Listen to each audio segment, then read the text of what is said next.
तो दोस्तों आज हम फिर से आपके लिए लेकर आए हैं देश दुनिया की सभी ताजा बड़ी खबरें। फटाफट एक एक कर विस्तार से आज आपको बताएंगे, तो वीडियो को अंत तक जरूर देखें।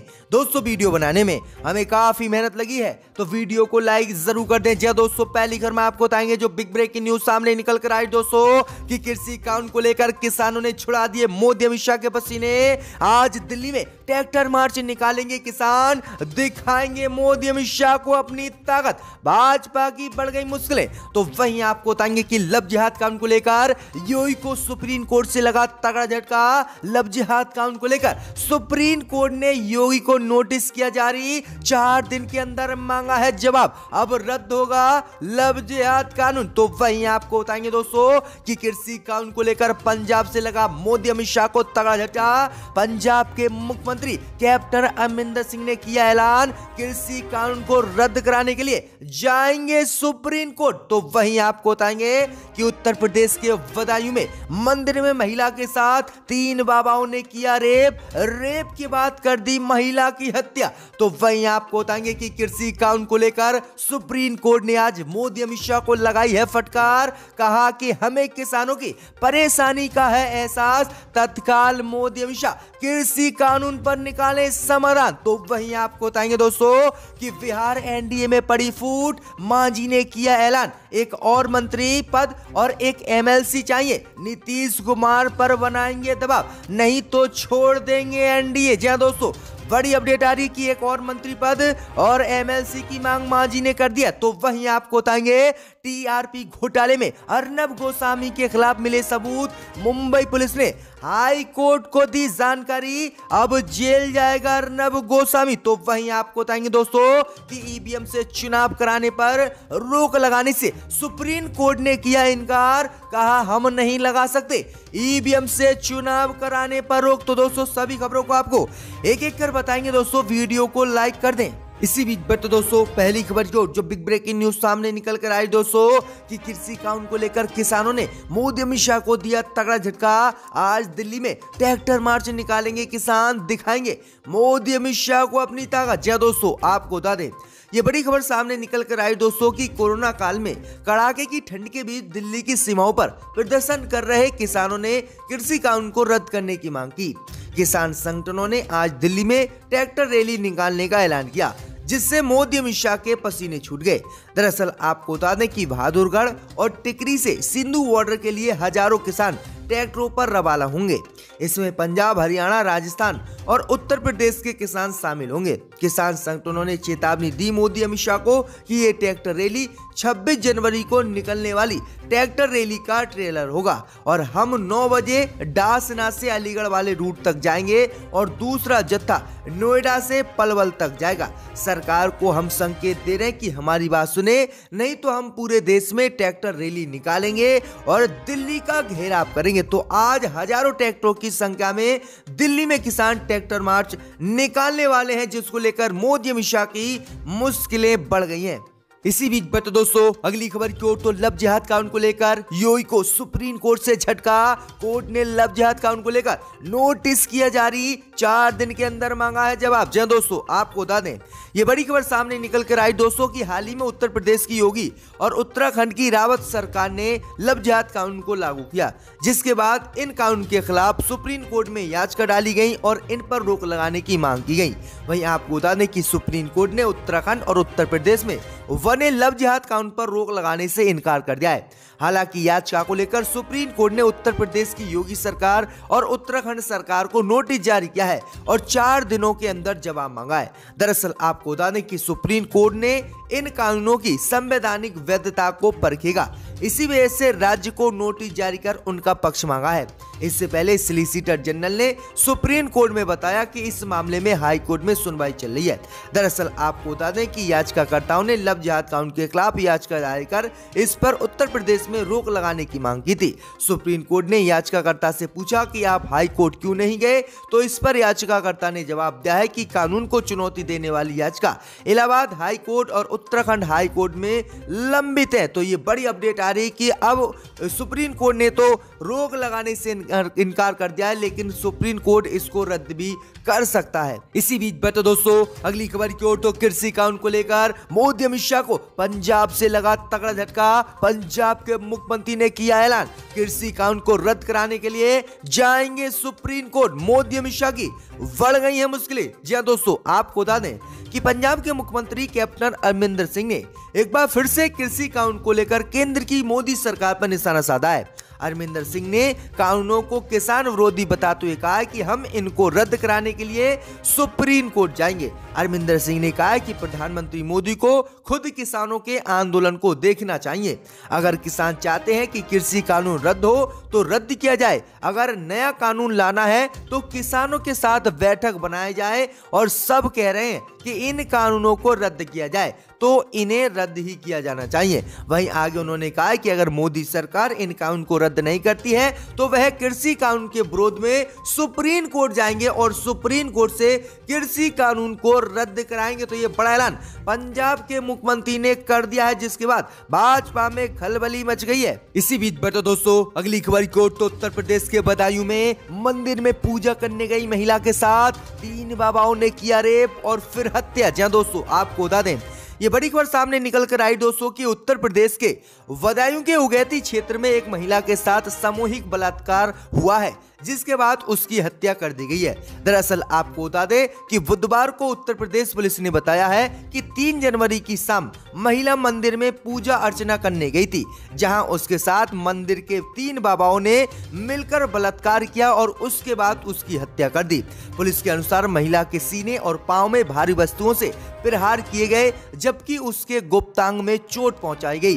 परिजनों ने मंदिर के महंत पर बलात्कार और हत्या का आरोप लगाया है। महिला के पुत्र के मुताबिक 3 जनवरी की रात करीबन 11 बजे मंदिर का महंत और अन्य 2 लोगों के साथ घर आया और मां का शव घर पे रखकर चुपचाप भाग गया। वहीं आपको बता दें ये बड़ी खबर सामने निकल कर आ रही कि घटना की सूचना के बाद पुलिस अनंतपुर में पहुंची है और अभी तक 2 आरोपियों को गिरफ्तार कर लिया गया है, जबकि एक बाबा फरार है। तो ये बड़ी अपडेट आ रही कि किस तरह से उत्तर प्रदेश में मंदिर में निर्भया जैसा कांड हुआ है। इसी बीच बता दोस्तों अगली खबर की ओर, तो बिहार एनडीए में पड़ी फूट, गिरेगी नीतीश सरकार। मांझी ने नीतीश से की मांग, हमें चाहिए एक और मंत्री पद और एमएलसी। जी दोस्तों आपको बता दें ये बड़ी खबर सामने निकल कर आई दोस्तों कि बिहार एनडीए में फूट पड़ी हुई है और कभी भी बिहार में नीतीश सरकार गिर सकती है।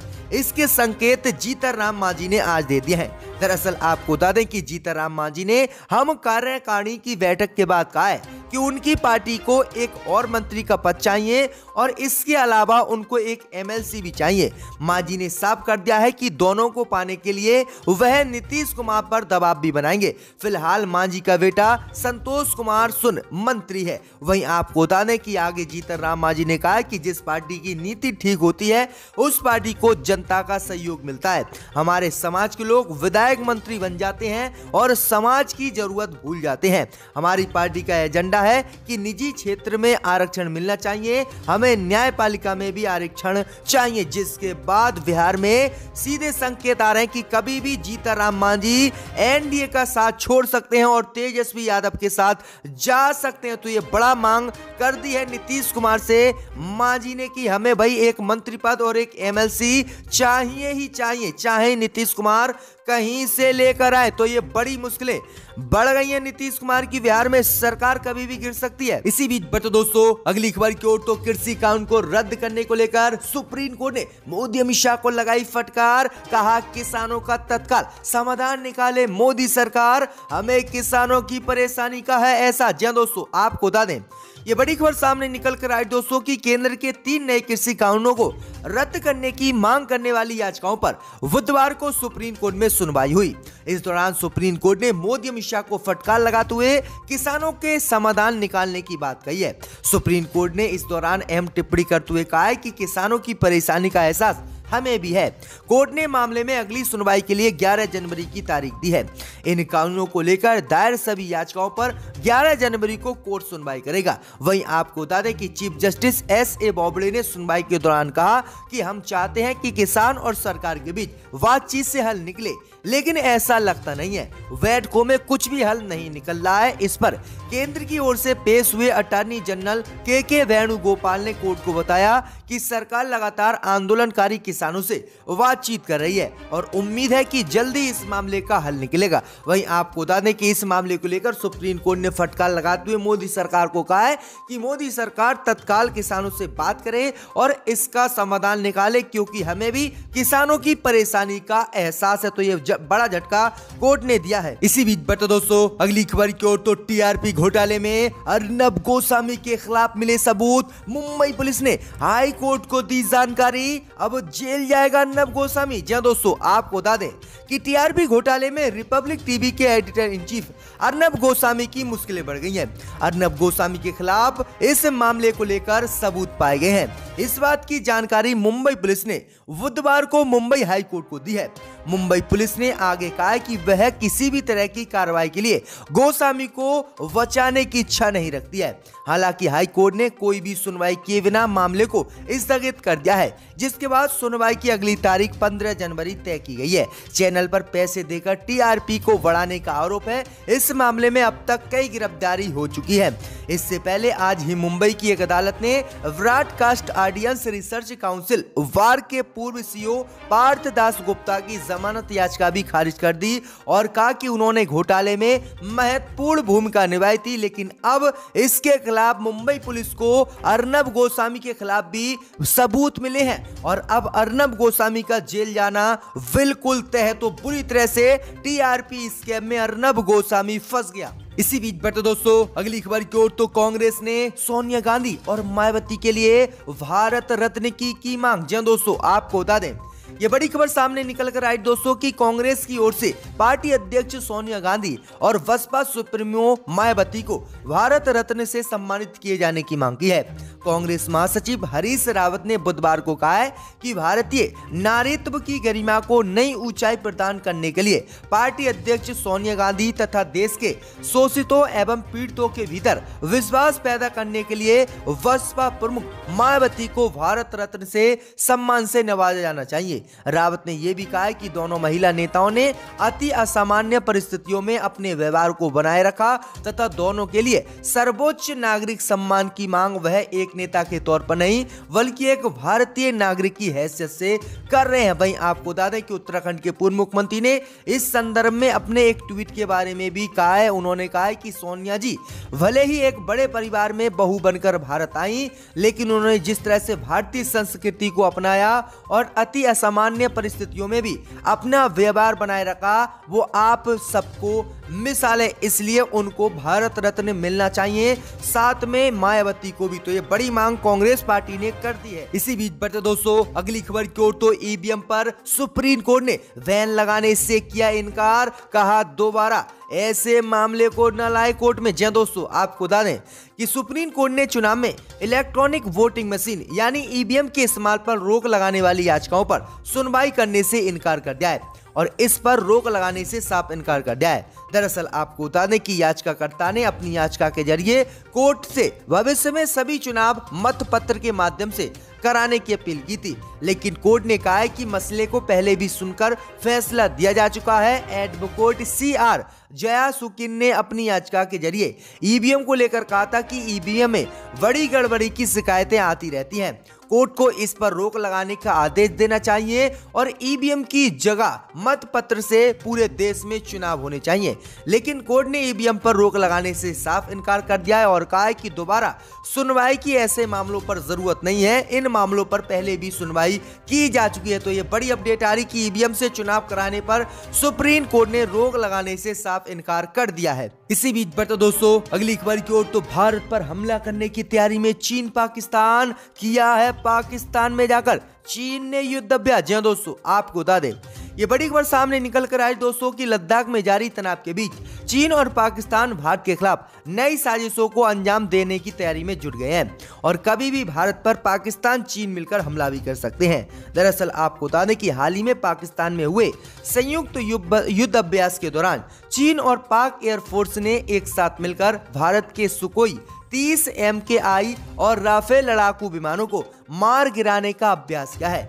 जिससे अब तनाव बढ़ता हुआ दिख रहा है कि कभी भी भारत पर ये दोनों देश हमला कर सकते हैं और लगातार ये पाकिस्तान में चीन की एयरफोर्स के साथ युद्ध अभ्यास कर रहे हैं। तो ये बड़ी अपडेट आ रही है और उधर चीन के राष्ट्रपति ने भी सेना को आदेश दिया था युद्ध का। तो ये बड़ी अपडेट आ रही कि कभी भी ये दोनों ही देश भारत पर हमला कर सकते हैं।